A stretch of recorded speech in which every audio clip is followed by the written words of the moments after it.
Bismillah, assalamu alaikum wa rahmatullahi wa barakatuh. Mbalamusiza mwena bakatwegatako. Amina, mwena batulabako mu London, mu Abu Dhabi, mu America, mu Qatar, mu Canada, nga yonna josinza South Africa, not forgetting. Mwebale nnyo mwebale ddala. Sweden waliwo omukyala bamita Auntie Rose.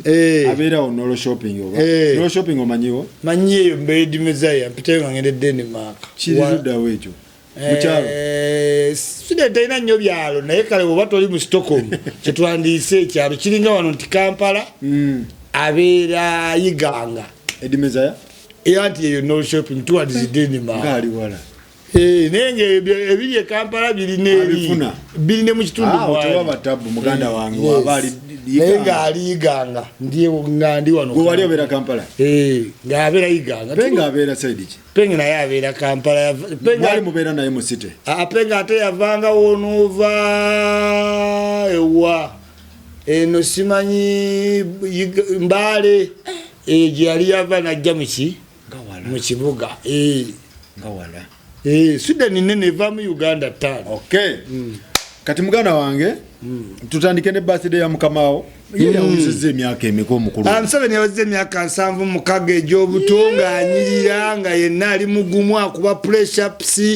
Tuba congratulatinga okitegeera mwenna abasobodde osanyukirako President Yoweri ani Kaguta Yoweri Museveni. Congratulations Kaguta Yoweri Museveni, son of Kaguta Museveni. Commander UPDF Army Viva Museveni. Batangana emyaka gye. Bonna manyi mu Uganda kyangu nnyo Museveni ye subject.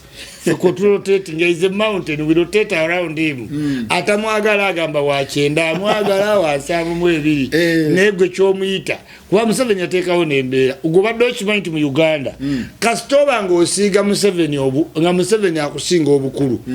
oli youth. Bayusi bawano omusanga yenna yakutuka ekiwala mukaakwa bonna bayusi bawalukaga bogalafa abaana abato bawalukaga okiwulira bana abasajja abayimba be baani abayigozi production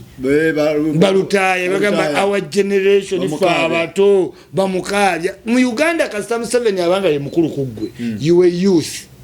So omukulu ogambye alina emyaka emeka? 7 mukaga egy'obuto. Museveni muto omuyise nga ba Trump bagamba awo mbusimaita vaawo ku 7 mumeka omuyise desire Museveni agambye wa 7 mukaga kati gwataliwo nga bamuzaala okayanati oli wa mukaga abazukulu be bawakana nnyo ku myaka gye bawakana lwa bwagazi tebaliza wakana kujwa bwesijjo bobudde balina bwa Museveni. Kakati mbadde njagala kasatu mukonjura ejuletinze namulabe ali ne mukazi we ni walo ne nikakazukuluke abereyo nga buku basama seba ina n'obuzukulu Museveni alina abazukulu Museveni bamanyi bagenda mu mwenda walo n'abali mu majekati 18 Sunday asti bakomewo tuwawereyo komanda ate muyombe abamwe baliwo abalinga atagenda alaga wa gova ku kintu kyo kyokozedde gwo ne woba wabba mu bitaka Faruku niwaita emyaka 3 mwetaala abantu bagala ttaka lya Faruku tobamanyi Kasirye Gwanga afudde abeera wali agamaka ga Kasirye Gwanga nannywago mumanyi ne Kasirye Gwanga we yagatwala emyaka 3 mwetaala ngayita ozantu bagamba gani kuba nalabyawo kazukuluke kajiji jiji oyinza okwekangana kubasaba abazukulu abakulu bali mu Sundays tibagenda koma bakomanire police muyombe kumbe gwe baganda abazukulu bamwe mubakeeza wa simanyi nakaseke simanyi wo kinavamu nga muyomba omusajja kitegeza akyatulimu yetegeka Museveni musajja yetegeka in advance kati mumuli kalulu kano abalakali okitegeera kano yakavaako dda kale nze tukwagaliza njagala nange mpitekawo mu ddiiro lyondabe eddiiro eryo lifaanana ate oli wa people power tukukkirizawo olese biki gagenda oyite mulyammwe magere muline gye mwesudiiza fe tukuleka ogende ku empire njagala ndabe eddiiro lya muzeeyi we lifaanana twaza ate korona yazza osooka n'okolola n'owegolola n'odduka netugenda oli mulamu muzeeyi Kalemera yalimanyi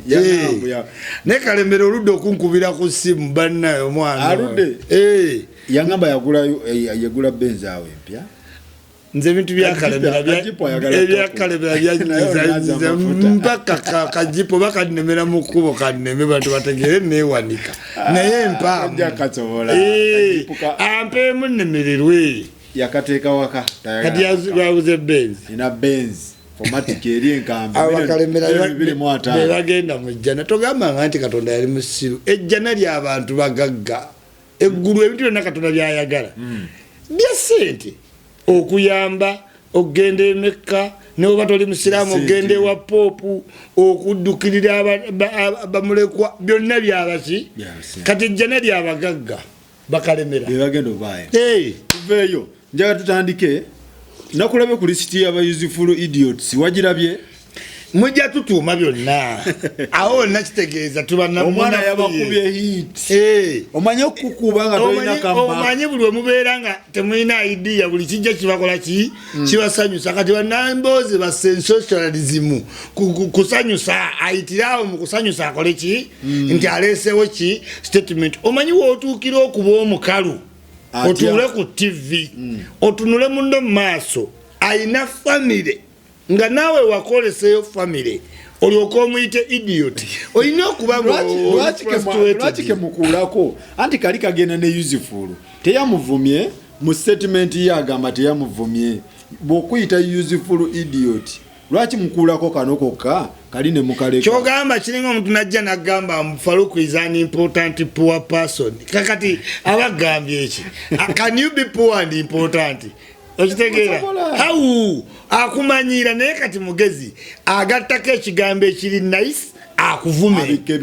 naye ng'omukyala ali decorated nga Nambooze you cannot sit on TV okiwulira no attributing a statement singeezo ku fellow panelist moso ng'ebintu byoyogerako byonnyinyi biraga oli dictator tonafuna power ne bwona ogifuna otandika otya okukirasifyinga abantu mbu eno program temulina leeta kooli program CEO you are not a TV producer okitegeera TV erina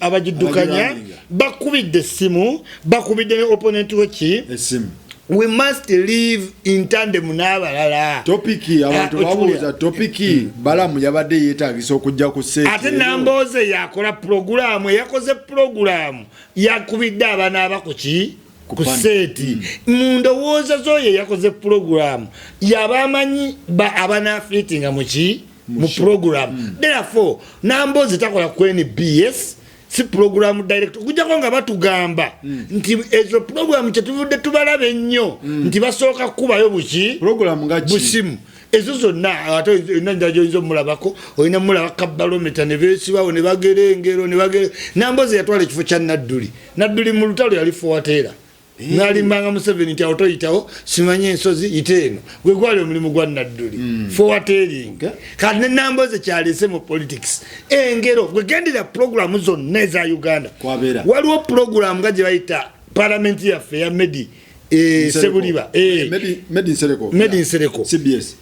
wallahi abagituulako bamanyiddwa be baliwa Nambooze Abedi Bwanika Sewungu waliwo omutabani wa Ssebunyo omugenzi bwe baba bayambye ennyawo ne baleetamuko olw'olumu ku Ssemujju Nganda ne bakyazaamuko ku Nsereko kagamba waliwo engeri gye badiscriminatinga nti bo bakola kakiraabu akalina obbeera ku miki ku programu zino this is why Nambooze alina moral authority ku TV n'agamba n'okugamba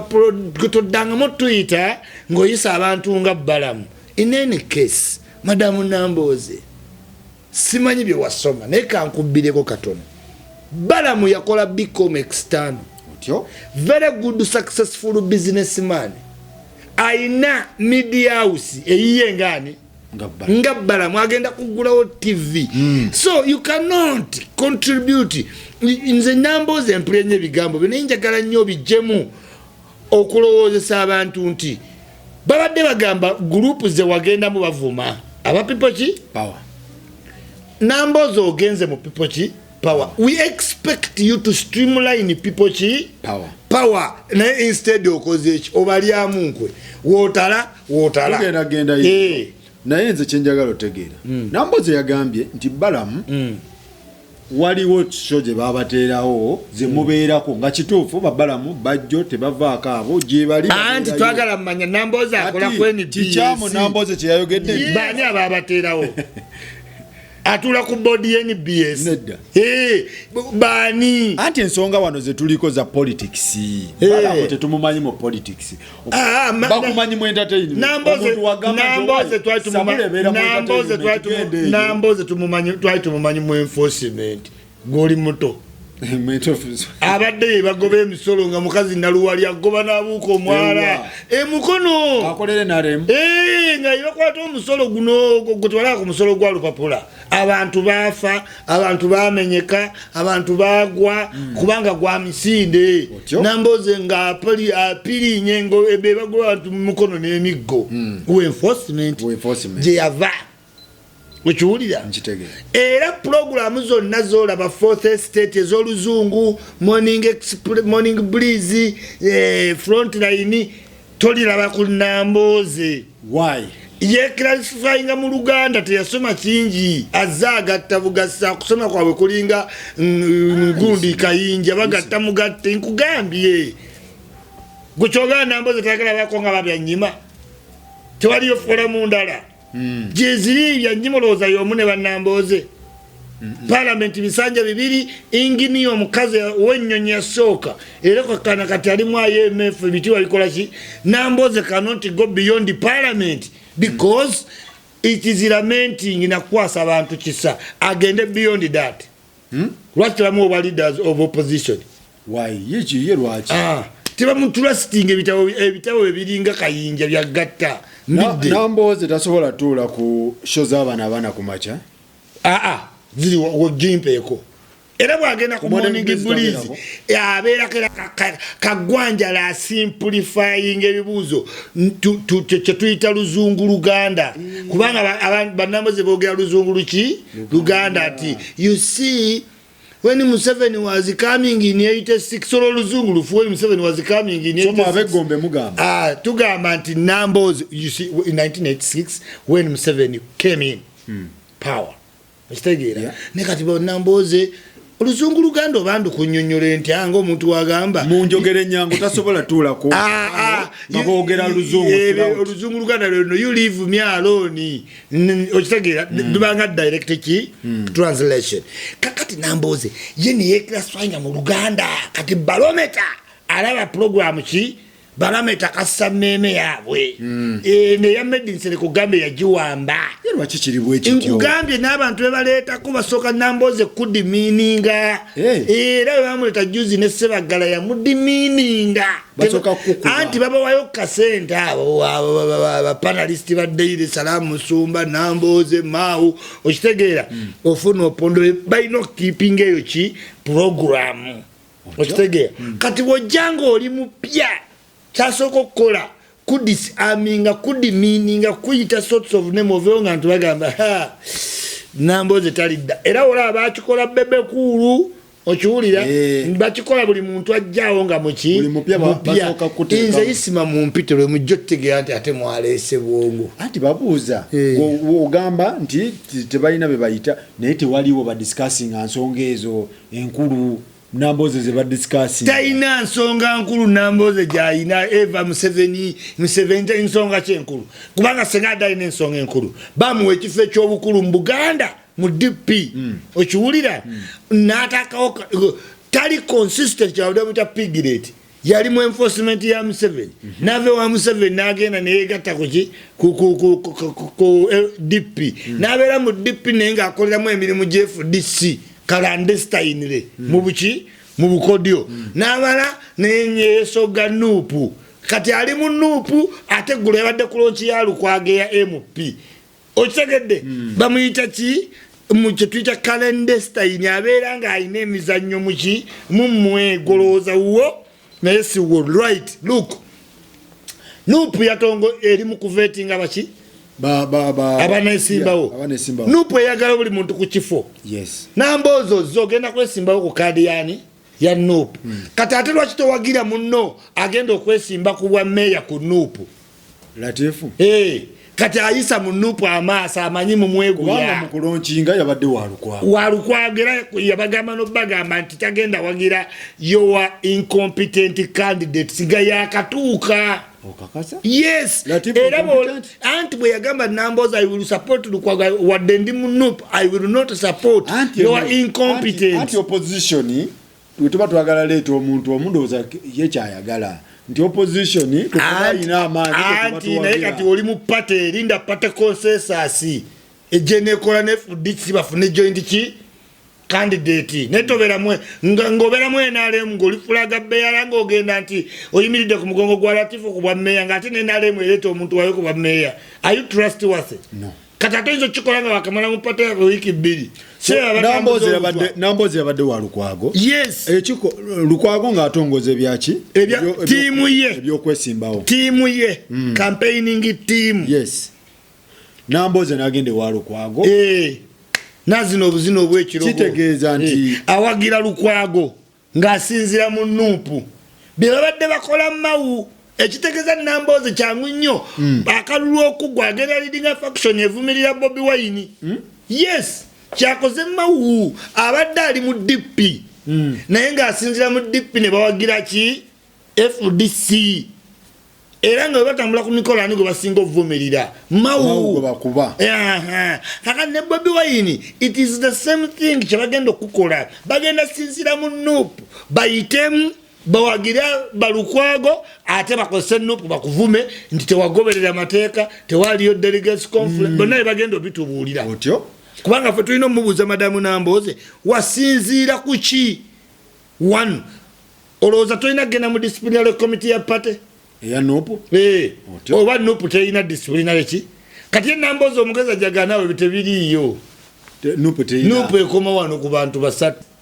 kati kitegeeza Nuupu either Nambooze is bigger than the party 2 terina disciplinary committee 3 terina structures kati awo secretary general bayakuyise dda nti jangu ne mwina secretary general mwina Ngaazi ate Kibalama yasibye ku kibooko politibooko bakwebyo kibooko kolinde Nambooze kikola kyakoze kigobya ne pate ekyo gende wa Lukwago yes ngere ne kyaka miliyoni ogulawo otya pate office nga pate temanyi kati the fact nti weebiri nga temina kye mwakozewo you didn't even pronounce yourself kitegeeza kapate kamwe kakoma waggulu Bobi Wine ne Ssennyonyi awe kakoma tekalina structure Nuupu ebadde erina kukola ki anti sawa zino spokesperson yakutumya enagamba gende wa secretary general bamutya secretary ate ayitaani onoonya za kalulunga nawe oyita muntu Ssennyonyi alina ssente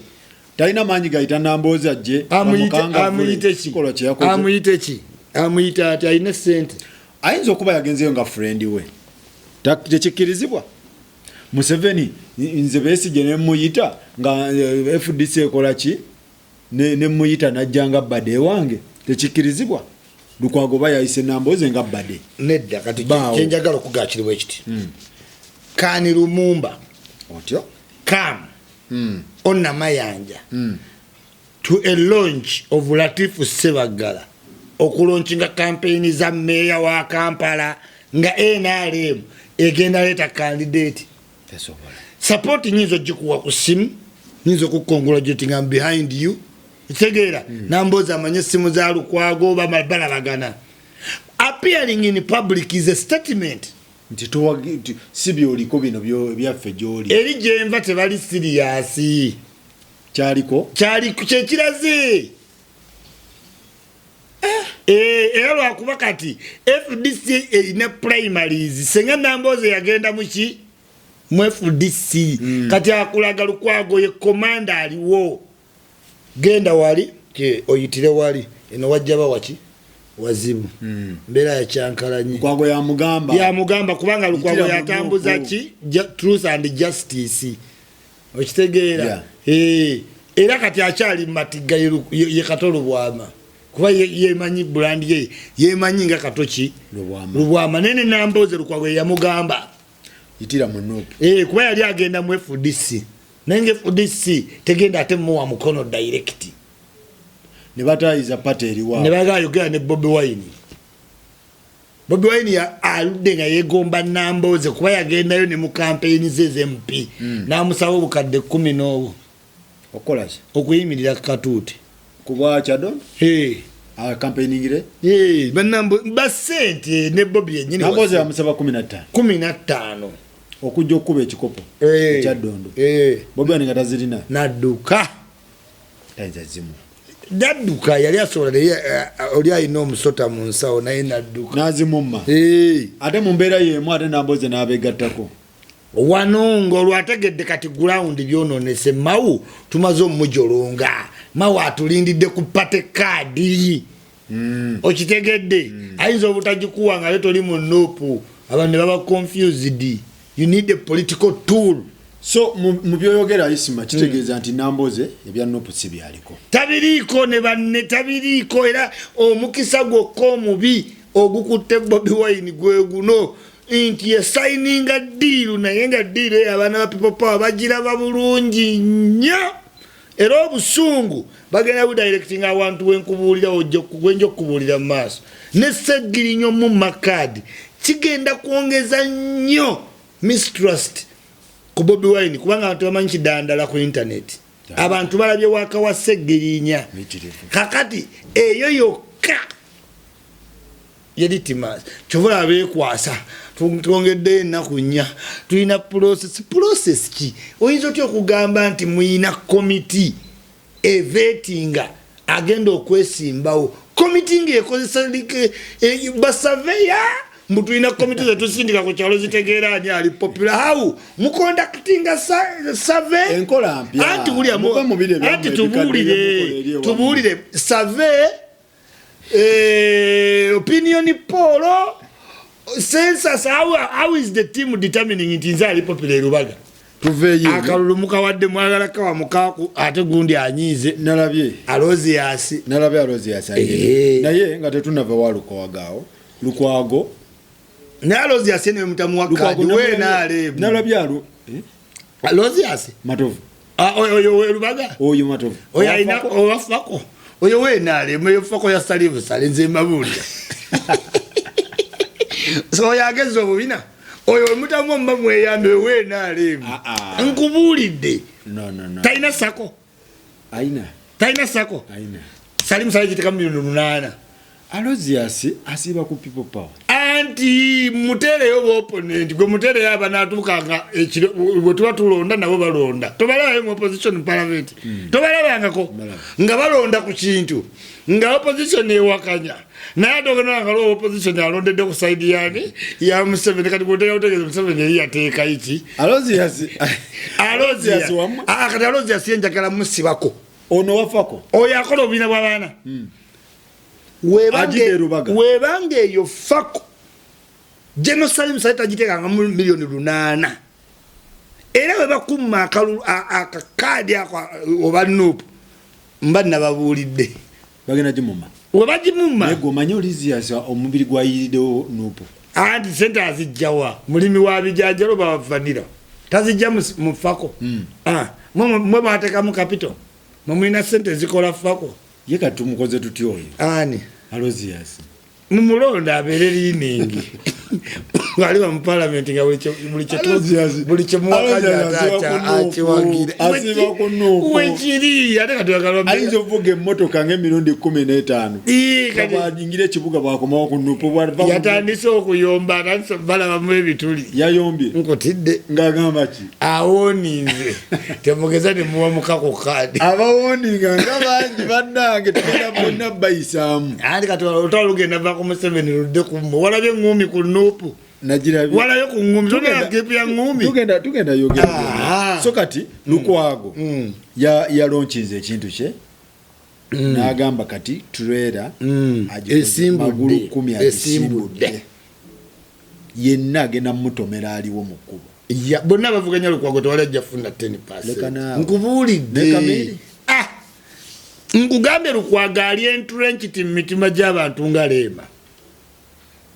Remo muyimbi omumanyi bisima oba walidde ate nalidde kikamiloni njagala tudisikasingira abantu ng'ebintu tebimala mu bumazimanyi nga tubagamba bituufu yenze isima avayo nekugamba kifuula Lukwago kubeera ye kaawo katavaawo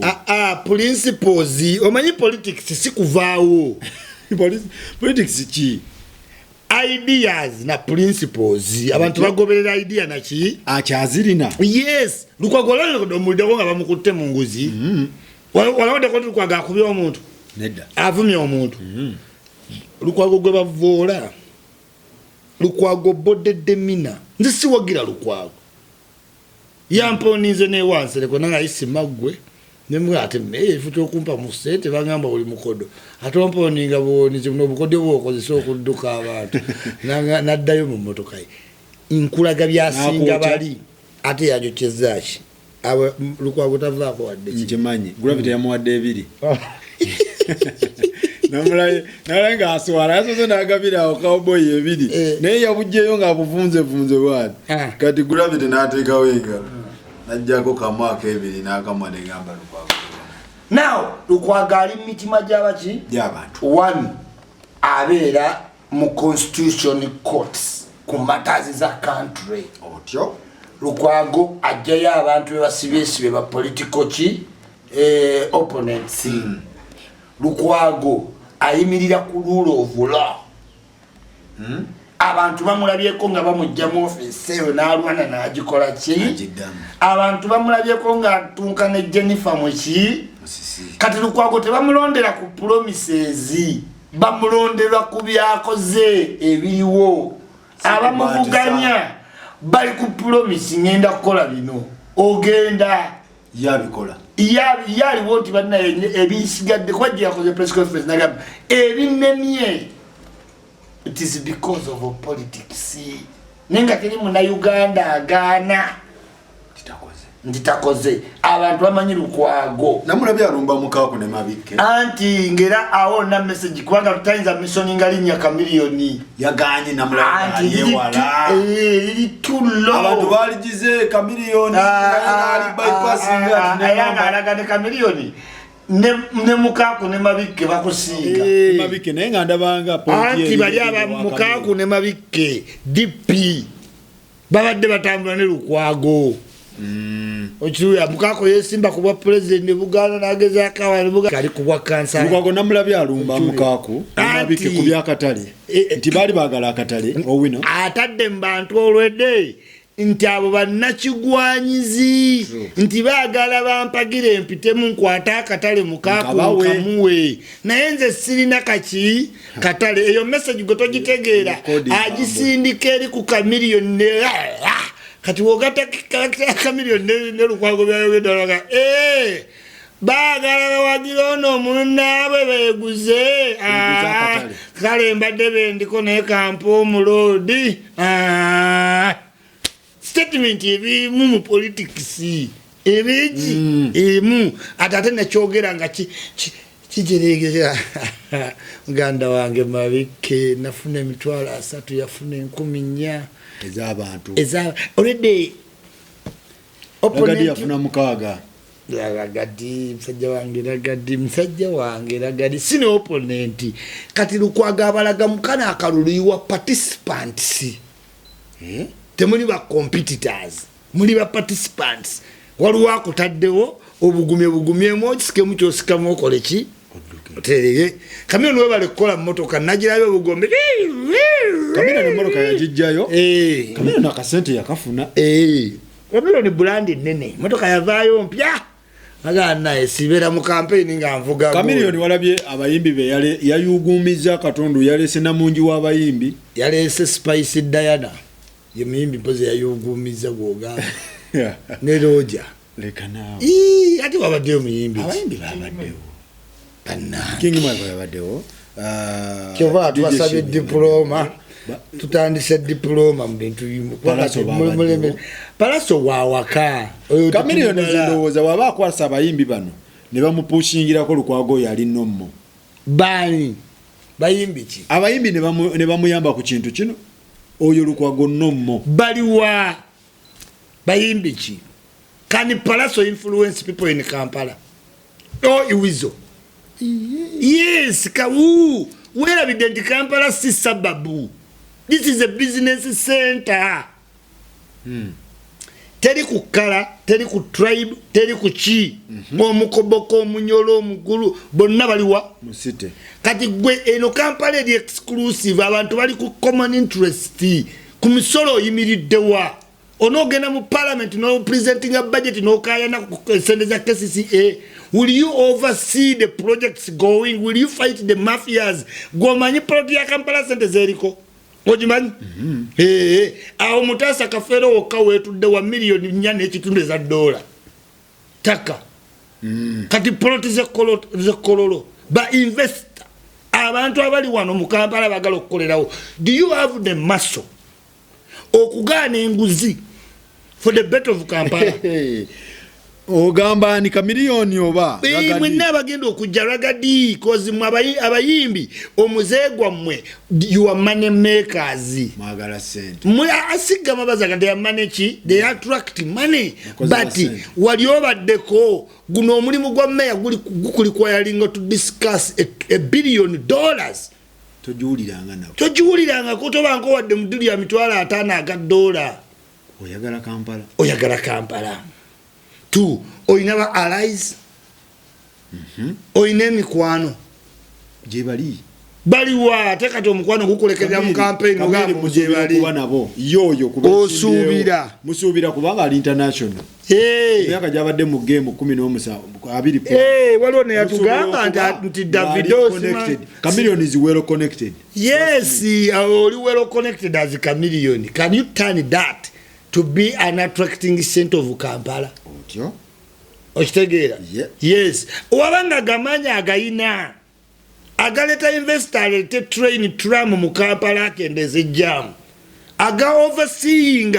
omusajja wagendo teke ekizimbe nga mujasi nenga tewali drainage ngojagana ogane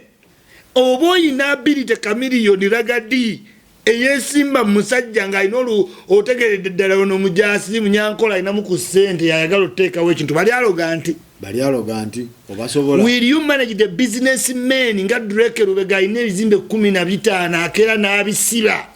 omugambe ki n'abisiba oyina woyinza munyigiriza lukwagoloya aine baluwa janzo kuwango ine ekizimbe inodukirawo mutoyi ono muwachira gadi. Do you have any statement you can bring to a rich man? Yaba for kirini jove kukulira ko date za gundi buli balete motoka zebwe tindo za biddo balagadi mwe abanonya tinde zeranda imported cars wabanonya nti na muyimbi ataziye kushende bamenye obutebe ye Chameleone. Kati are you credible opponents? Tori lukwago kulaga nti ayina amaanyi yavudde mu DP n'agenda mu FDC tewali muntu yayombye tewali naye bannambooza abantu bakyayomba ate aba people power mbawoninga nambooza mulaba akola ebikolwa ebyo akantu kamu kenjagala mujjukire nti buli member wa parliament tiketi gy'aba ayina ebenefiti nga katika gundi mwakola kibiina DP block abajja mu kibiina kyammwe bali mu kwogera ne senior DP chairman mukulu Kawanga Semogere bali mu kwogera DP block mulimu mabike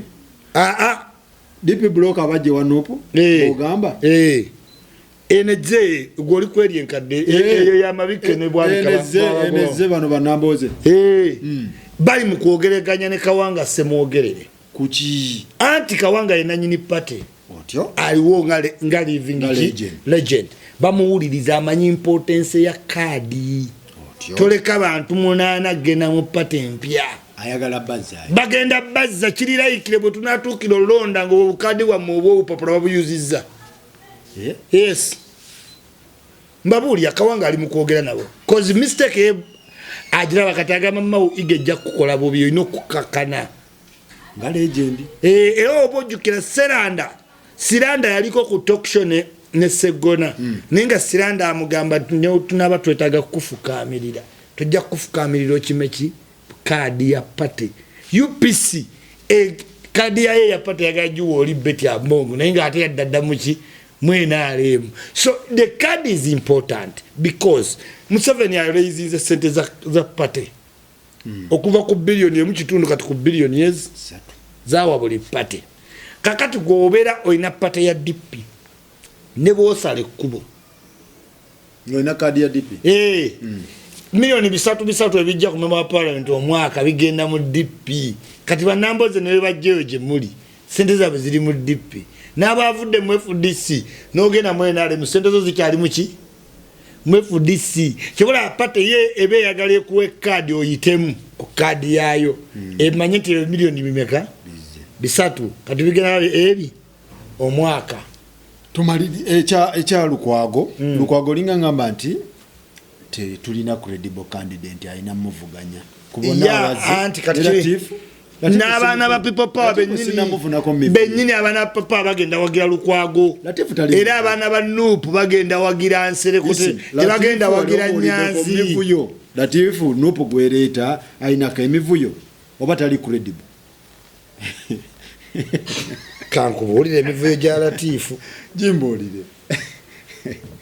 Latifu emyaka 25 talina kyakola mu parliament okujjako okwaziina atyo kwazina ye imamu waki wo muzikiti gwa parliament naye nga imamu yo omutayinza kulwana mbizi eve mu kantini yaki ya parliament ya Uganda esinga mu embizi otyo kati Latifu yo omwoyo tie bamukwata no omusango gwa omutwalo gwa dola yali mu ddiru y'omutwalo gwa dola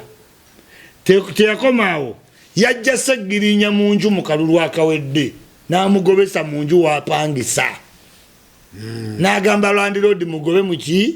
Ssegirinya batambula n'ekigundi kyerere vote Ssegirinya simanya update yagenda okuddekanga ebintu biri kuki ku mulyango Ssegirinya kati alina obuwummuzi omuzinda ate anoonye ki ennyumba kati yagenda ate ofuna ennyumba yagifuna Matugga kati ate wano wabadde abeera Latifu n'akubawo olukuŋŋaana enkya n'agamba abantu mulonde abantu nga mumanyi gye basula Ssegirinya buli ddaala gye yaddako bamugamba osulawa bato namujja mu kalulu so tekuli ali kilini kwabo ate n'oba ali kilini kati omanyi waliwo n'ekintu ekikeeta abantu Ssebaggala ali ku bwa meeya okitegeera Nabira ayagala bwa meeya Latifu Ssebaggala ayagala bwaki bwa meeya eyo family yemu ye paka Eva kati bawoza Museveni alemeddeko bo bennyini be bakola Eva kati monotonansi yako parliament nayogera kintu eggwanga ne likankana abo speaker bajjukira obujjukiza yegwe gundi pozo kiikirirawa tewali active no list wefuluma tewali kintu kyola konti Latifu ayazina bwazinyi ne dire sonero lekisaaki ticha wa Islam na Arabic tugende wa muganange aganaga namulabe wa Kamiliyoni mu Kamiliyoni nga akolaki ngayisa abayimbi kati aganaga yomu ngayisa Spice Diana Kamiliyoni kati aganaga ensonga ze ez'oluyimba yagamba oluyimba lwalikinga bulikinze oluyimba nawulide lwawalukaga wabiwulide nze waliwo kati ba politician bendiko siri kuba wanabe ndi ku bantu abali serious nze kati walukaga muwulireko ki walukaga naye mu mbeera yemu alina oluyimba olwalikinze tagenda funa kadi bamuwa ani bamuwa walukaga nedda balimba tebanna ate nga tebannafulumya meeting tezinnaku yagamba agiposti ne gundi yeeranze mukaaku kati bakita preempting walukaga ya postinga anti ne mukaaku yakikoze ne yeebaza preempting alimba abantu tugende ko Khalifa aganaga oyimba agamba siru lulwe nawe lulwe zikankubulya kate bampulira lulwe yazeyo bekyusa kubanga ne yamukutte ka video ke mulaba abaana abamu baddala wundi nga interview ewedde ebivumo Khalifa byavumye Bobi Wine babimanyi yagambe bwat talabanga muntu sirabanga muntu wambwanga kachali yako boya muyise era gende wa Kamiliyoni nakugamba ki mu video yange ewedde nti Kamiliyoni lwe lwatika oluze mu kaline empye yaki eya Nuupu bonna bali disgruntled bagenda wali baddemu bakole people power ate eyo blogo gye bagenda okukola egenda wakanyanga buli nupu gwakola ki gweteekawo kati ffe nga abakampala twagigambye dde mbe munatuwagira ffe abansereko weetuli era twagala nga mwambadde redi so Kalifa alimba yakolako so mu amunija ne bamubuuza ku bya Bobi Wine naagala Bobi Wine yeetikka omuki omusalaba gwe bimaze bbula hiti zibuzeere music aliwa taina gwe kubanga tewali kirumanga oli recording artist n'okola oluyimba n'olutambuza mu bayimbi bano balugule ne bagaana kubanga Jeff Chiwa yamuwa emitwalo 5 ate nga amuyambi yasooka yamwaka 25 tunaalaba nawulidde mbu oluyimba luno yalukola diru yali bweti yalukola mwamala olukola yalukola nga demo before yalukola before n'aluweereza abasajja bammwe abenaalemu andi nga obamanyi leeta tukuweki tukuwe sente n'abakolera demo eyo kati demo babadde tebannasasula ate oluyimba ne baluta okitegeere mwekennyini mu abakoze eki mu abenaalemu yaluweereza minisita yalukola ki yakola demo ng'ayagala akasente n'aluweereza minisita minisita n'amugaa tugenda kukusootinga akasente tekannafuluma ne balutamu eno time ekitegeeza intention ye ekyabadde ekitegeeza Bobi Wine mweno time just lwakuba nti babiteredde mweno taking what you are saying to be true ekitegeeza kye tuliko kyekimu yakyusa oluyimba bamuweki sente n'aluba wano bbawa hawfuli oyo tabaliiko nendukuwa noddukuwa kanetuluta tuli batuufu ekitegeeza yo intention omanyi politics tunoonya nnyo ne bwogamba omuntu sole tunoonya okyogeredde mu mutima ki what was the intention what was the intention olwo oluyimba oluwulyanga olwa before ogwo olwuli eyo production ya before aganaga ekintu kimu kyeyeetaaga music bamuggala talina sente obutono bwafuna ku YouTube tolifunako sente nga tolina amaanyi agagumiikiriza bakenzo bafunako sente kubanga balina ewalala gye balya kati gwatunuulira YouTube neba nga yakakuwa $600 n'olugjayo tolina sente so ekimusumbuwa relevance engimaintaininze era amaliriza yabasuubiza nti ngenda kukola press conference ku levels n'amaana announcing nti tekyabaddeyo ti gavumenti emuyingiridde kale nolaba naye atomanyira gavumenti yatugambye akati bwe yamaze kukya gavumenti etuyingiridde apalapalanya bimwokya apalapalanya yamaliriza agamba muwulirize oluyimba lwange olupya off my album is there anything new lekera okumbuuza emboozi z'ekisimu kada Kalifa alimba Bobi Wine yamuvaamu dde omusajja jostedi byonna byali mu bya alubamu mpya music ali ku stand still so Bobi Wine omuwa amagezi ki ku bantu bano Gravity namulabe naye adduse wa Lukwago yimbira Lukwago ate omala ojje Gravity wa Lukwago naye Gravity namulaba nnyo ne Bobi Wine bifaananyi na trendinga akulimba Gravity wa mukyalo tayinza kugenda nakyagezesa yava wala agenda nakiriwo wawogezesa ebintu nongenze mu struggle leka naawe oba oyawudde mu bantu kati gwali mu struggle ya people power onoyimba ekasese abayimbi tebabaddewo wa kamiliyoni basindi bashiba baani wabaddewo muyimbi omu kiki ekigenda mu maaso kamiliyoni bamuvuddemu oba bamuwagirira eno mu kava tebeetaaga muwagira abayimbi abawala esente zaabwe ziva mu kuwagira ebyo Rema alina ya projects ebimukwata yembaga Rema projects yembaga bo bayimba kati balema bali mu kukola sente even mu mayumba Spice Dana yabaddewo Palaso yabadde oyo wa wakati tumubala tomanyi conflict of interest yandi baddewa yandi wagidani wizo have you ever seen wizo supporting Bobi Wine yaze tumala msajja ave mutulote kubanga jambintu byatategeera yatuusizza mukolo gwa bulaza lwaki abayimbi tebazze bajje bintu byatategeera bagamba ba David Lutalo nti abantu abatagenze wa Bobi Wine wa Chameleone, there are people who have sat one on one with them. Bamanyi bye basobola ne batakola ki ne batasobola chobola bantu bana abesimbe tebanyigira bataze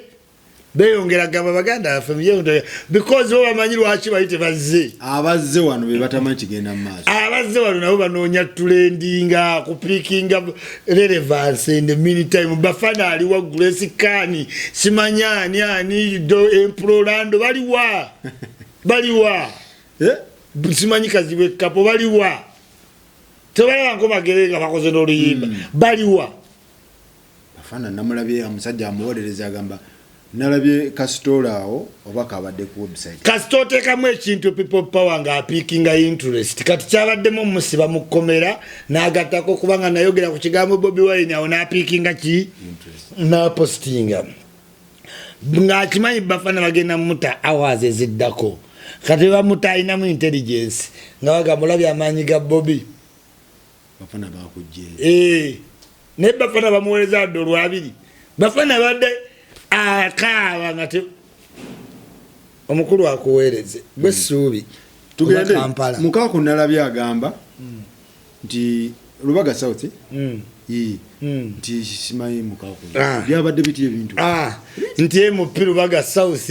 musajja yaveera ndani okwesimba we Uganda nti atokoze press conference oviiriddemu mukaku oviramu otya mukaku gwe batalina wakati leka nawe Lubaga otidde bukyali Lubaga yalidde bamuliisizza ate mukaku akuliise kinaya kimeka unga wa Chameleone atakuliise ate ngokkiriza ovaamu akuliise namulabye bakoze press conference mpozi nga Lubaga kyonoonya nti mukaku womulinaano obeera nnyo mu mawulire abadde ne value mu kintu ani Lubaga South MP abadde yakadde okuveera ndani nga mmanyi ali mu gulasi waka gulasi waka yaliko wano omwaka yaliko wano guli omwaka mulamba anti wulira kulwadde bidduka amaze wano omwaka guli mulamba wane Lubaga ku ground nga ategeka n'ebikonde n'ategekayo n'omupiira n'ekikopo Lubaga kati naali nnyo gendera ndani nga abagenda mutikkira otyo era natukola ne bamukola ki ne bamutikira mu mwaka 2020 bamala omutikira wayitayo ebbanga ttono corona najja n'amukwata otyo corona wamukwata ne bamumujjanjaba corona olwawonye eya campaign nga bijja najja n'akoma wavuganye Lubaga empyo singa mukaku okakasa siya lwaki yatidde nti simanyi nakomanyina omwana oyo nkunoonya nkugamba egenda ogambe press conference sinnavaamu wadde n'omulundi n'ogumu simayaŋŋanya osinga mukaku Lubaga South nange n'oviramu mukaku abantu gwe bataliiko mukaku abantu tebamuliika akyusiza nnyo ani mukaku agamba ye yali mu lukwe lw'okuleeta Bobi Wine ekyaddondo kati saawa zino tali abadde mu lukwe lwamutwala kuba president yaziwa Chameleone what went wrong so Lubaga MP muganda wange wera ndani yatuswazizza yagudde bintu byatategeddayo kolerawo post ne live ogambe simanyi bya mukaku febe otumanyi ba blogger you a very good blogger change boy politics atuvuga stupid ate omaya wagenda okyuka mukavuyo wano nze nawulidde ku bivumo bagenda ovuma Babi ne Bobi okakasa benyini waliwo n'abantu bebagamba isima Bobi agezeeka mesegerinya abantu batandise dda nagifunye dda nize ne Jacob nawulidde ngamba yagambye wa Chameleone mugeza ne mujinyima kuba bali bagala milioni 9 wa Jacob alina milioni 9 yayogeza nnyo ne bibina baby n'abeerawo n'amozola agasa adwaloza ayitamo ku set kataleeta omwendo yagala obwabunamu ezano wireless FM zendi wezano buli omu agamba bampadde kaadi ye bagenda ziwa baani nkugambye buli omu apositinze kaadi bwe sigifuna nfana omuntu buli akugamba ekintu ekyo olaba mwena alimu basaponsai nga nti balwaninga independent okimanyi ti abanupu batandise dde okugamba nti akakiiko ka nupu kali kanguzi ne Bobi n'akawoninga Bobi luli yawoninga omuntu mwenna tulwanyisa nguzi tewaba omuntu akusaba ki enguzi nendaba nyanzi wa mozola amaaso atenengana kisenga Katonda yampa obutaba nansonyi nga obutaswala nga nyanzi. Tugende ku Chameleone lwajjeyo empapula entinda yaddukidde ku Nuupu ate ku Nuupu wabaddewo ne Latifu ate Bobi Wine wa Nuupu Latifu wa Nuupu bamwekwese kugambe bamwekwese Chameleone yageze ne yajja oli bamwagalawo inze gabi banyazi tebagala linanya Chameleone kwani ku Bobi babijja ne mu music bamubuuza n'omubuuza gwe Chameleone yali wakabi yakuleetako kumpi teyakuleeta naye tutuleetera akasajja bakakali favored ate kajje kakubeereko tebaagala Chameleone kuge Chameleone yagenze wameka mwocha wemba nimba Chameleone yagenze kutua Chameleone ompulira njagala osalemu ka clip kano wemba nimba mu mitima gy'omutima nti tewagenze kamwocha notabasanga ona inga je bali babaddewo bonna Bobby ne Ssenyonyi ne Lewis ne baggala mugambe tetuliyo ate nkiwasinze nze kaya kubuulidde mmanyi naawe nnyini omanyi nti bali bakwewala ogwo gwakubiri era nze ninze ekintu eki oggulewo parallel office nzigirewo tuwage ogwo gwakubiri nga Chameleone agenda ku Nuupu abasajja tabasanga kitegeeza Chameleone ayagala kwerabisa agambe nti owayenze ŋŋendayo n'abasajja tebampa attention kyayagala bagenda londa Latifu tebakyayagala ku associatinga ne Chameleone Latifu yabaddewo ne beekweka naye kasajja ako temukasembeze eno nammwe Chameleone kyavudde yagula woofiisi tebajoogerangako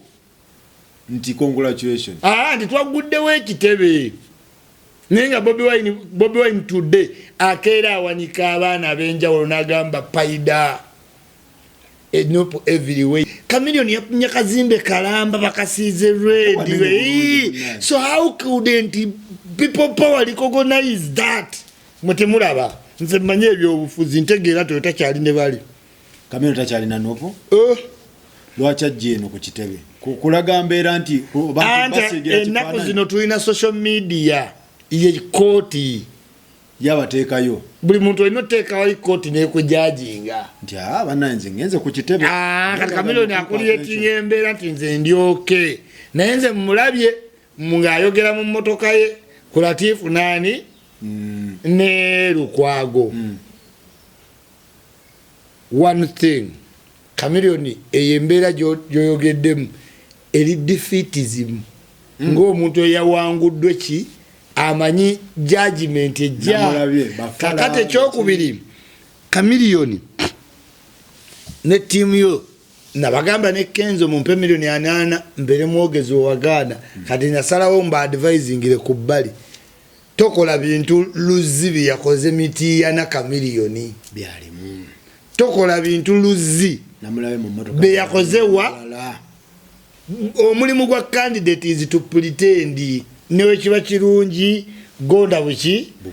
don't go after your opponent as Chameleone nga tekiri kwa ideology goino kwogera ku Lukwago via principle byalemeddwa ne biki byogalo okukola ne solution zo nebo otandika na kulonda okuva ndi 18 nzo chali muzoleya ebyo kadate mu politics yabifuuse birala you need to be serious otegeera every time wogenda okuwa message tie beranga Lord Mayor to be very organized kati awe ngejo abade mu motoka yabade ya Jose Kachi Chameleone rafa wa Jose Chameleone tuga yecho naye nga intande mu ne position jogoberera ainakola ya Joseph Mayanja Joseph Mayanja ochabade chifu every time you need to address people henceforth in incoming mayor lekera we bintu ebyokola live mu motoka Chameleone sasamaza tonnamwetaaga wadde ogenda embalala ovuddemu okitegeera eyembere kyali ya stardom politics is about being humble kubuulidde live zo mu motoka zesonyiwe byesonyiwe eyo emmotoka bagikoze bulungi Nyonga Road Mayor kyakabi oba ogenda gyogenda tutututu kituufu naye ate togenda mu cities no ebyo kati oli meya wa Kampala embalala jinga wageze wabadde nga celebrity abantu awo tebayinza kukulonda goli mbulamu bulungi governor teyakoze mulimu gwe ne Kasipati governor yadvise yaki governor namukubidde governor mwana wa Kamiliyoni tosuubira governor beera awantu wonna so bakasipati tebakoze bakasipati omuntu waba yesimye omulekerawo omuti yanga ombadde mu mutya ku bya star mu advising Kamiliyoni totuula mu mmotoka n'otandika kwogera neya incoming ng'obululu buli mwezi 3 ebyo by'abantu ntu byakusaaga okitegeera atosaagira ku opponent bo it's not good bobo uyango ina message join okuwa kutuula tekemu amatayi n'amulayo mu t-shirt tuula suti zo gwe muyimbi okagwe nagende waka wardrobe ye amakoti gakola ki ayina just aga choosing agambala yambala bulungi wa message abantu bakuliyeting room ya kubirivingiramu si ya kudautinga yabadde mu byakusaaga era kati lyongera abantu gamba naye ona ali serious ono kati njagala tuveeyo eyo tugende wa muganda wange Rebecca Kadaga Rebecca Kadaga oba ngambye nti omwana yaleese omutwe gw'omuntu nagukuba ku parliament nga baguleetedde Kadaga ng'ekirabo neneebuuza nti omuntu ava atye Masaka n'ayita ku security yammwe egyo mwateeka ku parliament n'ayingira munda omanyi kati Uganda omuntu wawangula munne takkiriza buki mu mutima professionally bayiyayiyo buki ebintu kakati baagala creating mbeera kuba balinawe edda Kadaga last year yayita mu kalulu yagendako ejjinja musabo kakati bamulaba musabo n'ayitamu ne beerere kakati ne kuluno baagala kulaga ba enemies ba Kadaga nti Kadaga ayitamu lwakusakulifayisinga okitegeera kati ne batuma omuntu bannamuganza izo proteza bannamuganza n'abamukota amuteekamu mumubiyise kubanga kana kaluke yayiseemu kano sitike kamala kintu ekyo nga kinene anti kati yayiseemu fulaga beyala naye mumubiyise mukaluba mukube omutwe gw'omuntu omanyi omutwe gw'omuntu wano guyingira mu muntu wala kati Kadaga omugamba nti sipiika Saddaaka kitaka kifaananyi kye babadde basiiga kakati abannayuganda kye batategeera constitution baali bagikola bagezaako kuteeka mwaka waayiro k'ebyobuwangwa ne bigaana ogola n'ababuuza omuntu evidence y'omuzimu simanyi mayembe simanyi ntulabyeta tutya muki mu kooti bwetyo constitution ya Uganda negoba ebyobuwangwa muki omuntu toyinza kugendayo n'ogaa nti omusajja oyo yanziba esente yaŋŋamba nti musawo Muganda ne muwe sente eddagala liyampa terikola tebiriyo mu makooti byammwe so n'olw'ensonga eyo inze wemba maze owangula akalulu nga nakule waffe tulina essabo nina right eyingira muki mu ssabo because credentials za parliament tekuliiko bya ssabo tegaana kuyikola kyogamba wowangula n'ogenda mu muzikiti parliament egaana mwogenda mu kerezi kuba abantu lwaki babireetinga bagamba nti mu time yemu erimu yaviira mu ssabo era yali time ya kalulu era neeno era kibaddewo nga amaze okuwangula so kati assuming nti Kadaga asinza biri kyogamba gwe omugaana emirundi gyagenda can you protect me as a Muslim from praying 5 times why are you bothered oba Kadaga agenda mu ssabo banedda naye ekintu ky'omwana kino kiri kiti ekituufu mama w'omwana totegeeza nti ye Kadaga musiru nti mpereze ekirabo kiyise ku parliament gw'okimanya amayinja speaker g'ayina ku parliament kyogamba musiru nnyo nti tayinza kujja naga bw'otuukawo kuba essimu nkuweereze ADC wange oyitewo nga tewali akucekinze bintu byabadde bipange bya bannamuganza twakabakuba akalulu mumubiyise agwe Museveni alowooza nti yabba bubbe mu primary anti gwe Kadaga ate mutono kitegeeza agezezza ku birala byonna byakola ki byagaana Museveni tulaba musibako kibwetere Museveni bagamba yekkoni tewaliyo kkoni cause is the biggest olina musibako kiki kinene obaleeta kami buli muntu yandigayo tozera ba speaker ozera balutamaguzi okitegeera singa olese mutoga kami mandigayo onoonya lutamaguzi oba zaake kati speaker gwe inoleetera omutwe kuba teri muntu ayinza kutta muntu lwa lutamaguzi oba zaake security lyetya kubanga omuntu oyinza okutya okungamba security yakupala gowa mukutte eri soba kati gowa mukutte era yamukutte yatuuse wa sipiika security eri gulugulu ya parliament era yamukutte bigwerawa bino ate biggwera bagenda kukwata kirungi abazadde b'omwana bamu-identify nze ffe tukwate ono tusibe bwagaana okwogera ati namuganza zaako ba Bobi Wine bantumye nga tusiba oyingizamu bibuuzo ebyo tumbaamu ate ani yamutumye tunoonya bataagala kadaaga mwagala kadaaga mumwagala Bobi Wine tamulinako tabu amwagala talina tabu temusimbyeyo omuntu ekamule so kati basajja mmwe kadaaga talina musango kyotegeeza talina naye kati nkugambye nti mu Uganda abantu balina okuteekawo ekintu ekinakka mu mitima gy'abantu bakumma akaki bali ntuma nsambu bateekawo nti yavuma kabaka bakuba ogwo ako kokka naye nga ne bw'obuza yavuma ki kabaka ate tubiddemu ekibiki Beni Kiwanuka yagaa kabaka bagende babalije sede zayingizo nsajja nakabaka owe akutemuza oya Beni Kiwanuka bamujje mu lubiringa emigo jagamutta ebintu bya kabaka bantu bamanyi boy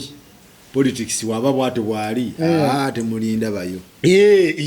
tobamanyi oleeta otya omutego omuntu oyagala omwonoona bakyaleeta n'ebirala bembizi tobalaba ne bazitekawo Mamadi Nsereko to provoke you okole kiryani ki thinkable you must be sober tuveeyo tugende Kanyamunyu nalabye sintu bya sibitegeera Kanyamunyu mwamusonyiye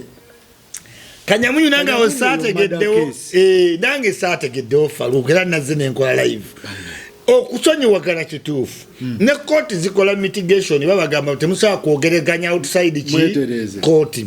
naye murder case ng'omuntu yafa wabawo judgment kakati kyetwagala otegeera kiri kintu kimu well family ya Kanyamunyu okusonyiwa omuntu kyakabi being remorseful Kanyamunyu kyakabi naye judgment rule of law kubanza kyemmanyi Kanyamunyu n'okwetondako tekumugaana musiba yes abantu betondera de bamusiba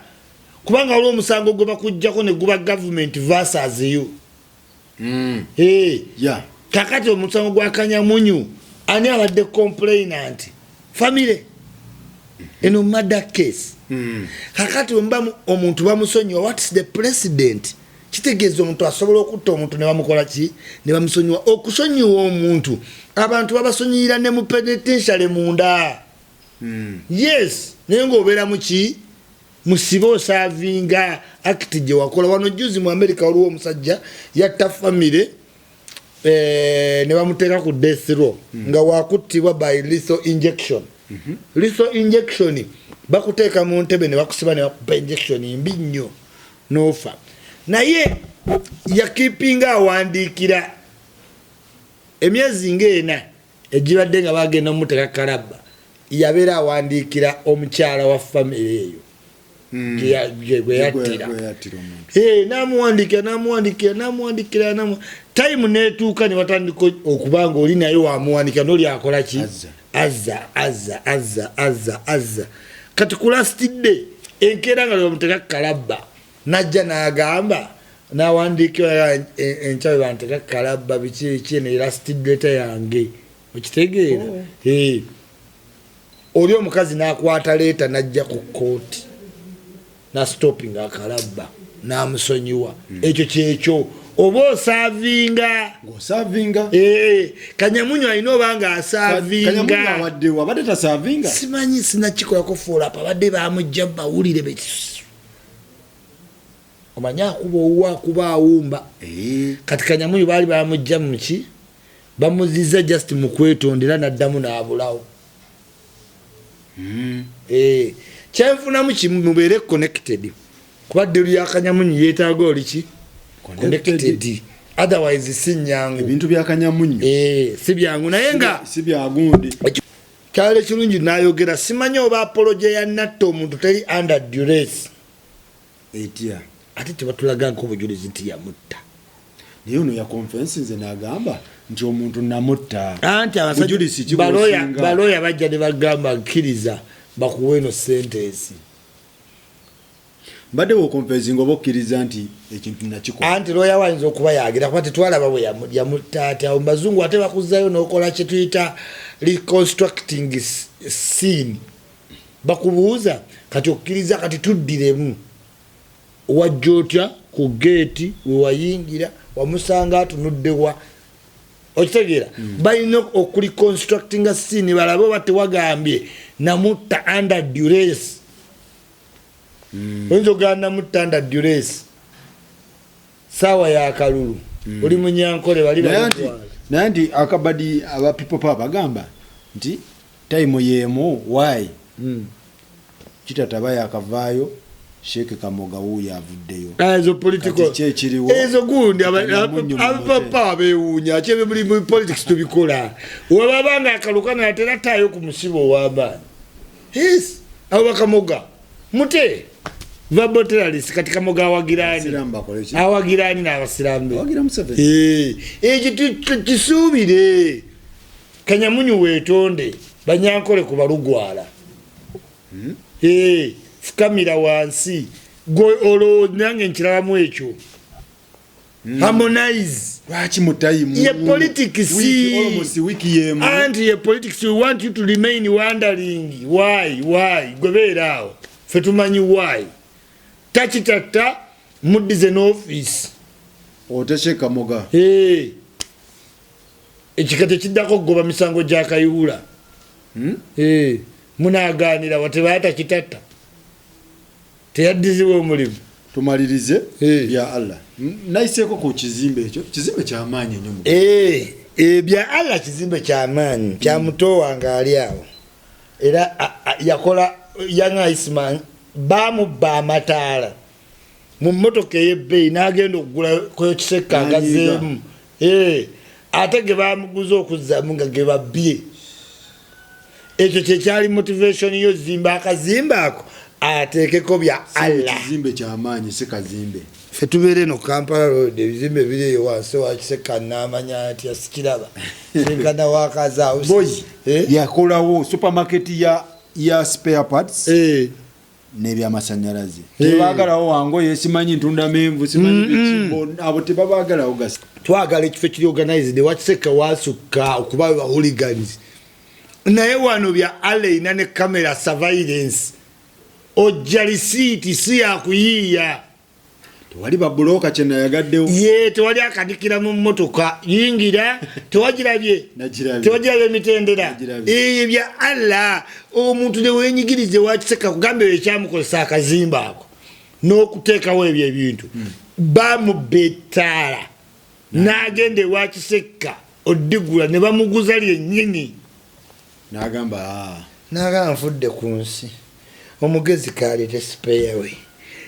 bya Allah tubaagala nnyo bya Allah atamanyi kigambo bya Allah kye bayita bya Katonda omusajja yanyiiga yanyiiga oyitirawo mu mbuzi nga ku Pride Theatre n'ogwa kweri junction oba wakawetamuti n'olaba amakula tugenda kiba approachingira ogenda awantu wonoogula spare Japan Hong Kong Thailand zino zonna emmotoka zaabwe simanyi vitizi alufadi ani ezo zonna peso simanyi puso wonna omunoka mwina spare wali mu bungi okiwulira aliya mtinaliya nuwa ani pick up mulete amaduka bangambe wegali n'amaduka wegali jangu tutese tukuwe duka nga webaggalawo karantini oli wabweru okola ne mukolera mu ndanda wali enzikiza toyinsibe gasi omwerere kubya Allah twabigalira n'osasuya toy osasuya parking ate bwogula obulungi with deliver we deliver tulina obumotoka obutwalirako abantu bana basula okumpi. Alright. So muganda wange wekiwe kibadde tweyanze nnyo tweyanzege. Pasa gundi ono wabadde ogamba ki? Pastor ki? Kayanja wa 77. Nawuli bamutwala mu parliament Kayanja. Bamutwala mu parliament. Nze kubulidde ate mubiddeko Kayanja mumanyi. Nze mpulira Kayanja. Mpulidde tomukuba naye nga mpulira nga ngenda mukuba information njina neze nsoka nenkola ki? Nengisomamu nenkuwa ne puliwoni. Kayanja yakoze ki? Nkutidde ojja biwulira abaana we bali bangi bazibu bati babantu tekojjo bamulinako obujulizi naye bwe baagala buwa parliament. Sigwe sije jimuja Brian White ebyo baagala obujulizi buwa parliament naye balina ebifaananyi balina obuvidiyo bwe balina bwona obulabako mu Kayanja. N'abayimbi mwebali mwebali ate ab'amaanyi mpulidde omuwoninga nze yandi kunoonyeza kubanga wona ne waatanoonye ye kyabamanya ennaku weziggwako nze nowa information. Yes nze nkyasoma mu fayiro zange ziri awo bane fayiro yandi banoonyeza musajja wange oyo talina ne waatunoonya ate ffe parliament mujja mwocha fe tulina oyisa message nze nkunoonya ssebo ne nkugamba kyekiriwo malaga kunoonya so isima neyanza Amina neyanza nnyo mwenna abandabye ndi mukulu Faruku nani ono muganda wange ku kamera bamuyita Muzeyi Masembe akwata ekifaananyi nekidduka vayiro abantu ne mukiraba ne mukirwanira sinze jjajja bammwe abatalaba olaba ono jjajja omulaba ayimirira n'abavubuka nawe ne bagamba jjajja tukole tebabayita mweteekako obukowekoowe ne mukunama ne mukola ki ne mulega obufubafuba mu 6 pack tebali kuyita baagala ono mwebale nnyo mwebalire ddala tweyanze nnyo Isima tweyanzege mwebale nnyo mwebalire ddala baganda baffe bwetto bwe tubadde tubeerawo weekend ne tutamatama weekend bwetto bwe tubadde subscribe like share and comment mwana wange Macdo nkutumiddeko nnyo nkwagala nnyo kwagala nnyo Macdoski Mac mugana wange Zuleha nkwagala nnyo mugana Neima nkwagala nnyo nyanya balini awo nkwagala nnyo mwena Nola USA mwena mbagala nnyo mwebale nnyo mwebalire ddala baganda bange ab'Qatar Saudi Arabia UAE yonna Canada byonna US mwena mbagala nnyo mwebale nnyo